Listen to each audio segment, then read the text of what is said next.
I honestly thought I wasn't going to be able to make this video for at least a couple months, but it's finally arrived. Donda by Kanye West is now out. We've had a week for it to settle in, so here is my review of the project. We were first told about this album about 3 weeks after Jesus is King dropped, announced as Jesus is King 2, and now almost 2 years later we have the album. And let me just say, this has been one of the craziest rollouts for any album ever. The listening parties were an amazing idea to build hype for the album and boost sales, and it brought the community together. So before I get into reviewing the final product, I kind of want to talk about the listening parties a little bit. There were a total of 3 Donda listening parties, which I'm sure a lot of you guys watched with me on my Twitch, and they were all slightly different. If I were to rank them, I'd probably put the third and most recent listening party last, just because the hype wasn't as big as the other two, and I don't really feel it was necessary because there weren't a lot of changes that were made. Then in second place, I'd put the first listening party. This was definitely the worst for mixing and the music in general, but just the hype surrounding the album was just amazing because it was the first listening party. And then in first place, I gotta go with that second listening party. All the major problems from the first one were fixed in the second one with a bunch of new songs, and it was just an experience. I want to talk about some changes that Kanye made from the listening parties to the final album, so I'm going to be splitting this up into first the negative changes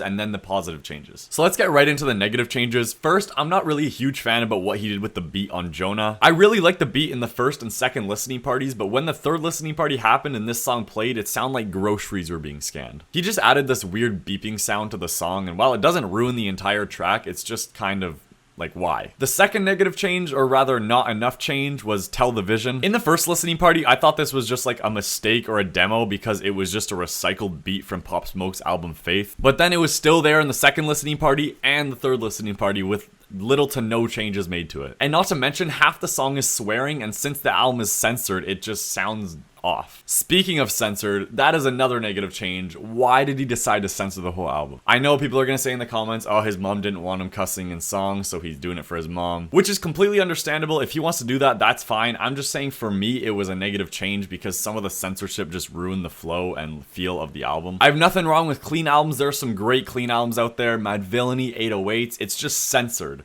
When they're taking words out and not really replacing it with anything else, that's when I have a problem. I do like what they did on Pure Souls though. Basically, for most of the swear words, instead of censoring them, they just replaced it with different words, which made it a lot better than a lot of the other censored songs. Another negative change, which I don't know if a lot of people will agree with me on this, but I think the part 2s are completely unnecessary. For example, Jail Part 2, Marilyn Manson and DaBaby could have just been put onto the part 1. Yeah, it would have been a little longer, but I don't think it would completely ruin the song. It's just the fact that there's a version with Jay-Z and then it's the same song but a different version with Marilyn Manson and DaBaby, which just kind of throws me off. I feel like if you just put them all in the same song, it'd be so much easier. Jesus Lord Part 2 was cool with the extra features, but again, I feel like they could have just made it into one song. Okay, Part 2 was just not good at all. I don't know what Kanye was thinking. That girl rapping was not good. And then Junior has to have the most pointless Part 2 ever. It's literally just the song, but better with an extended Cardi verse. Why wouldn't they just take out the part 1 and then use the extended Cardi verse? I don't understand that. It just feels like Kanye did a lot of recording with different artists and wanted to keep everyone on the album, well, almost everyone, without making it feel bloated, so he decided to split it into part 2s, which I can see what he's doing there. I don't think this was the best way to approach it. Another small problem I had with the changes is that on Hurricane, although The Weeknd did great, I would have loved to hear Kanye's original chorus, maybe singing with The Weeknd or alternating back and forth for the choruses. It just kind of sucks because that original leak where Kanye's singing Hurricane is just great. But then again, the song isn't bad. The Weeknd did great, so I'm not really complaining there. But also, speaking of leaks, I don't know if I can even criticize this because we weren't even supposed to hear it,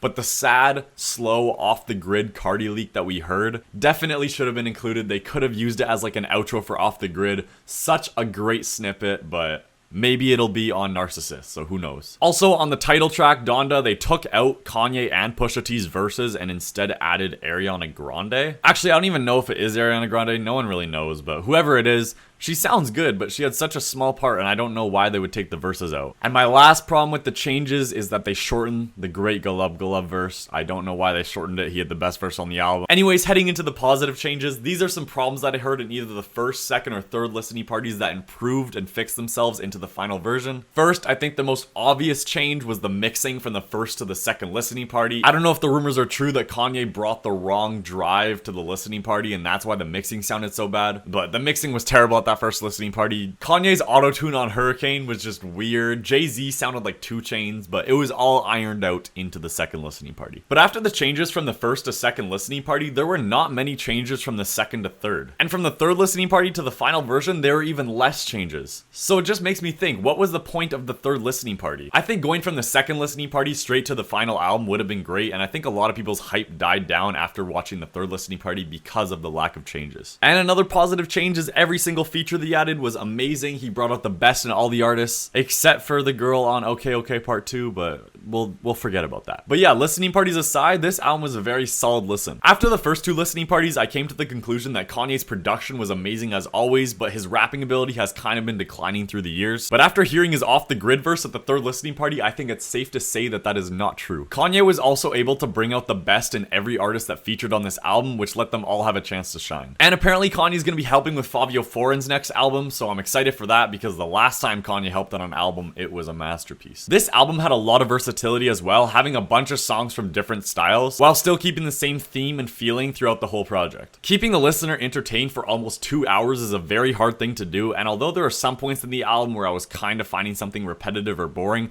for the most part, this album was entertaining the whole way through. And Kanye does a very good job at creating a general feeling through the album, which just makes me have more of a problem with the part 2s, because if the album started at Donda Chant and ended at No Child Left Behind, it would be a perfect opening and closing. Overall, this is a very solid project with little to no filler, which is very hard to do on a long project like this. And this showed that Kanye is always going to be one of the most consistent artists of all time, proving that Jesus is King was just a one-off and not the start of his fall-off. I don't even think Jesus is King is bad, I just think it's the worst out of his solo projects. With all that being said, I'm going to give Donda by Kanye West a high 8 out of 10, and I'm excited to see what Kanye is going to do in the future. Make sure you guys look out for my Kanye West discography ranking here on YouTube. Now that Donda's out, I want to do a big video ranking from worst to best all Kanye's projects, including collabs. And also let me know if you guys want a review just like this for Certified Lover Boy, which just dropped a couple days ago. Thank you very much for watching.